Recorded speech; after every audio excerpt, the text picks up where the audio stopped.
안녕하세요. 퍼포맨 정과장입니다.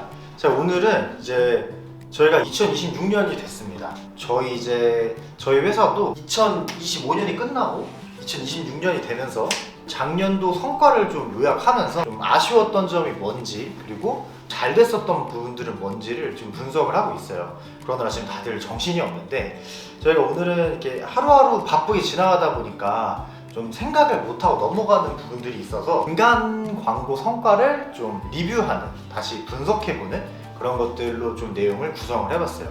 2025년 광고 성과 좀 어떻게 다시 돌아봐야 될까 한번 시작해보도록 하겠습니다. 광고 성과 점검. 자, 제가 좀 집중도가 있게끔 판서를 하면서 진행을 해볼 텐데 좀 어색해도 좀 이해해 주시기 바랍니다. 자, 아주 큰 단위부터 작은 단위까지 저희가 분석을 한번 해볼 거예요. 일단 가장 큰 단위라고 하면은 뭐가 있을까요? 너무 기본적으로 첫 번째로 매체별로 연간 로아스와 ROI를 계산을 해보는 걸 좀 추천을 드립니다. 첫 번째로는 이제 저희가 예를 들어서 네이버면 네이버, 메타면 메타, 1년 동안 얼마나 광고비를 썼고 거기에서 얼마나 매출이 발생했는가를 보면 이제 로아스가 나오겠죠. 연간 로아스를 봐주시고, 그 다음에 원가라든지 제작비, 배송비까지 포함한 총 지출과 그리고 순수익을 나눠서 ROI도 계산을 한번 해보는 거예요. 광고비를 투여해서 실제로 나한테 얼마나 남았느냐를 분석해보는 거는 ROI도 봐주시면 되고, 내가 광고비 대비해서 그냥 단순 계산으로 몇 배의 매출액이 발생을 했느냐를 보실 때는 로아스를 봐주시면 돼요. 일단 전체 로아스를 한번 매체별로 봐주시면, 예를 들어서 메타, 네이버, 구글 진행을 했는데 각 지면별로 로아스 차이를 봐주면서, 그리고 광고비가 투입된 비중을 봐주면서 어떤 채널은 다른 채널에 비해 성과가 미비했는데도 광고비가 너무 많이 들어갔다를 볼 수도 있는 거고, 반대로 이 채널은 성과가 엄청 우수했음에도 불구하고 우리가 뭔가 집중해주지 못했다, 이런 매체들도 보실 수가 있을 거예요. 그래서 일단 가장 첫 번째로 전 매체의 로아스와 ROI를 계산해 보시는 것을 추천을 드립니다. 그렇게 되면은 전체적으로 연간에 얼마나 만족스러운 광고 성과를 만들어냈었는지를 일단 분석을 할 수가 있겠죠. 광고비라는 게 사실 조금 관성적으로 사용하게 되는 게 있어요. 하루, 이틀, 일주일을 보다 보면은 이런 분기, 연간으로 봤을 때만 보이는 데이터들이 있는데, 그런 것들을 좀 놓치고 가는 경우가 있다. 그러니까 첫 번째는 매체별 연간 로아스 ROI 점검이 되겠습니다. 자, 그러면은 저희가 연간 로아스랑 ROI를 점검을 했어요. 그 다음에 뭘 해줘야 될까요? 전년도와 비교를 해보는 겁니다. 두 번째, 24년도와 비교를 해보는 거예요. 이때 아주 중요한 부분이 하나 있어요.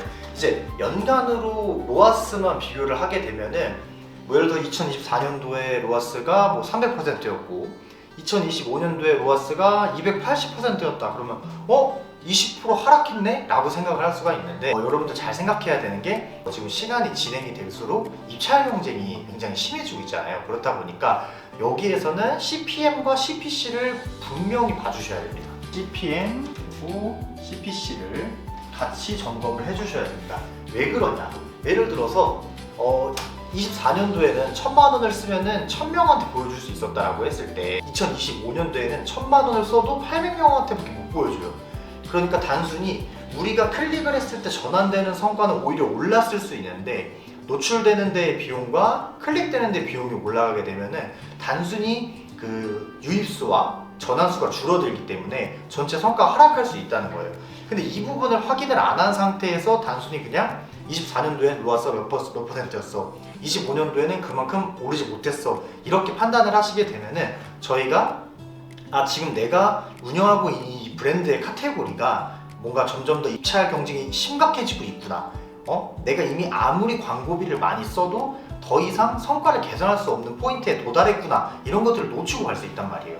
그렇게 되면은 우리가 뭔가 CPC나 CPM을 완화할 수 있는 그런 세팅 방법을 사용을 해야 될 수도 있죠. 예를 들어서 메타라고 하면은 CPM을 낮추기 위해서 어드밴티지 플러스를 많이 사용한다거나, GFA 같은 경우에는 원래는 우리가 맞춤 타겟으로만 진행을 했었는데 유사 타겟을 확장을 한다거나 CRM AI 타겟을 활용한다거나 이런 식으로 모수를 넓혀주는 방법도 가능할 거예요. 반대로 CPC를 낮추고 싶다. SA에서 CPC가 이제 순위 경쟁을 하다 보면은 분명 24년도에는 2위로 노출하는데 입찰가가 1,000원이었어. 근데 25년도에는 2위로 노출하는데 1,500원이 필요해요. 이런 경우에는 어떻게 해야 될까요? 그냥 치킨 게임 하듯이 무작정으로 CPC를 따라갈 게 아니라 CPC를 낮추면서도 유입수와 전환율을 유지할 수 있는 세부 키워드를 확장한다거나 이런 방안들을 좀 찾아갈 수 있는 거거든요. 그래서 24년도와 25년도의 성과를 비교해 보되 CPM과 CPC가 어떻게 변했는지를 함께 분석을 해주시는 게 전년도와 전전년도의 성과를 비교하는데 굉장히 도움이 되실 거예요. 그리고 세 번째는 뭐냐? 시즌과 비시즌의 성과를 비교하는 겁니다. 아까 1년은 1월부터 12월까지의 성과를 비교를 했겠죠. 그럼 시즌, 비시즌은 언제냐? 그냥 아무거나 예시를 한번 드려볼게요. 만약에 봄, 가을철에 성과가 잘 나오는 업체가 있다고 해볼게요. 그러면은 3월부터 5월과 그 다음에 9월부터 11월까지는 성수기고 그 다음에 그 외 기간은 비시즌이다 라고 했을 때 저희가 시즌일 때와 비시즌일 때 성과 차이가 얼마나 나는지, 그리고 시즌 때 혹시 성과가 올라가고 있어서 광고비를 더 투여를 해줬어야 됐었는데 이때 집중을 해주지 못하진 않았는지, 또 역으로 비시즌 때 성과가 떨어지고 있었는데 아까 제가 뭐라 그랬죠? 광고비는 관성처럼 쓰게 됩니다. 어제 썼던 광고비는 내일도 쓰게 돼요. 내가 성과가 떨어져도 뭔가 광고비를 낮추는 거에 대해서 조금 두려워하시는 분들이 생각보다 많거든요. 근데 유입이 발생을 하는데 성과가 안 나오는 이 비시즌 때 성과가 안 나옴에도 광고비랑 똑같이 쓰고 있지 않았는지 이런 것들을 점검을 해보는 거예요.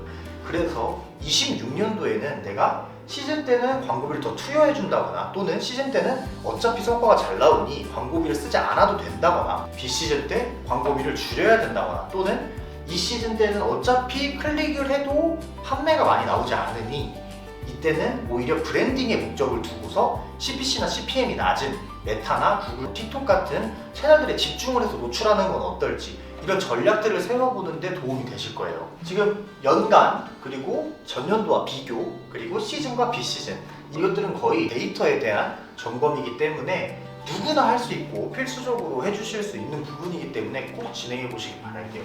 네 번째는 바로 콘텐츠 점검입니다.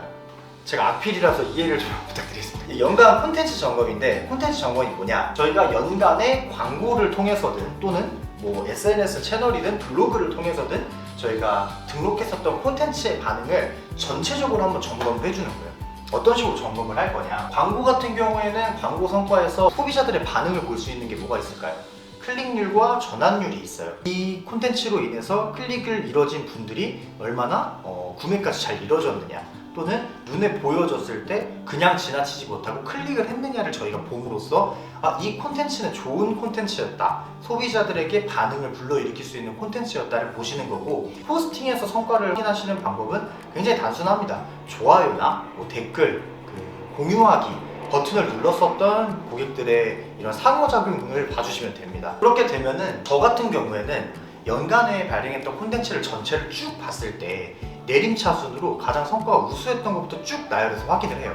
그렇게 되면 가장 성과가 우수했던 소재들을 위해서 천천히 내려다보면 여기 안에서 공통점이 보이는 것들이 있을 거예요.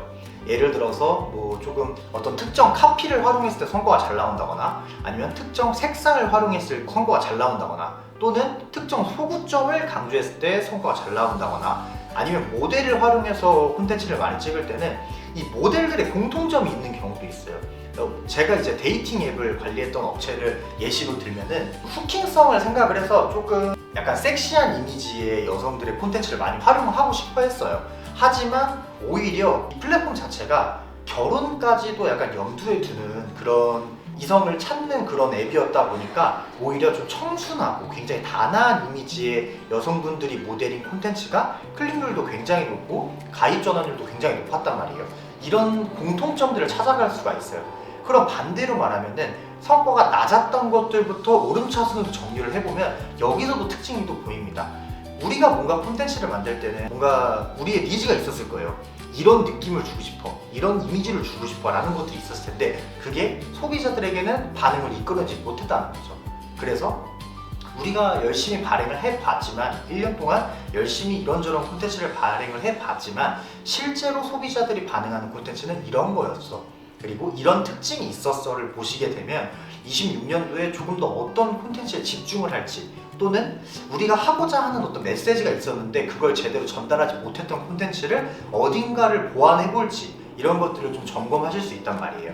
그러니까 광고 성과 데이터도 당연히 봐주셔야겠지만, 어떤 콘텐츠를 발행했었고 어떤 콘텐츠에서 반응이 있었고 반응이 없었는지를 분석하는 것도 굉장히 중요합니다. 여기에서 꼭 생각해 주셔야 되는 거, 노출 비중. 저는 노출 비중을 꼭 같이 보라고 말씀을 드려요. 예를 들어서 이거는 뭐 SNS에 올린 콘텐츠들은 해당이 안 될 수 있지만, 광고 콘텐츠로 얘기를 해보자면, 예를 들어서 로아스를 기준으로 또는 전환율을 기준으로 저희가 높은 것부터 점검을 했어요. 그러면 광고비를 100만 원 쓴 콘텐츠보다는 당연히 10,000원, 5,000원 쓴 콘텐츠가 좋은 성과를 만들기가 쉬워요. 예를 들어서 5번밖에 클릭이 안 됐어요. 근데 한 번 구매가 나왔어요. 전환율이 20%겠죠. 근데 이거는 운이 좋아서 전환이 발생한 거지, 이 콘텐츠가 엄청나게 성과가 계속해서 좋았을 거라는 판단을 하기가 어렵잖아요. 모수가 너무 적다 보니까. 그렇기 때문에 연간의 콘텐츠가 성과가 좋았냐 나빴냐를 점검할 때는 최소한 얼마 이상 소진된 또는 몇 클릭 이상 발생한 콘텐츠 안에서 성과를 구분해 주시는 게 가장 좋습니다. 아시겠죠? 말씀드렸던 지금 4가지. 첫 번째, 매체별로 연간 로아스와 ROI 점검해보기. 두 번째, 2024년도와 비교해보기. 그때 CPM과 CPC 꼭 같이 봐주시고요. 세 번째, 시즌과 비시즌의 성과 비교해보기. 시즌과 그 외의 기간을 나눠서 시즌 때, 비시즌 성수기 때, 비수기 때 잘 움직였었는지 확인해보는 거예요. 네 번째, 연간 콘텐츠 점검. 어떤 콘텐츠가 성과가 좋았고 어떤 콘텐츠가 성과가 나빴는지, 그 콘텐츠의 특징은 뭐였는지를 보면서 26년도 마케팅 계획을 세워보시면 좋을 것 같습니다. 4가지 하기 많이 어려우실까요? 좀 귀찮으실 수도 있어요. 근데 이런 장기간의 데이터들을 들여다보게 되면은 하루, 일주일 이런 데는 보이지 않는 반복되는 신호들이 보여요.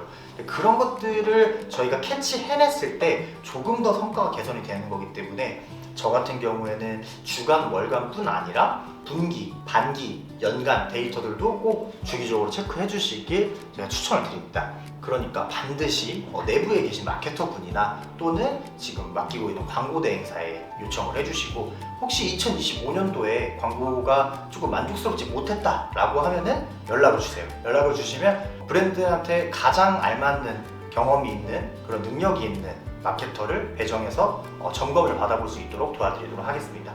그럼 또 다른 마케팅 영상으로 찾아뵙겠습니다. 안녕!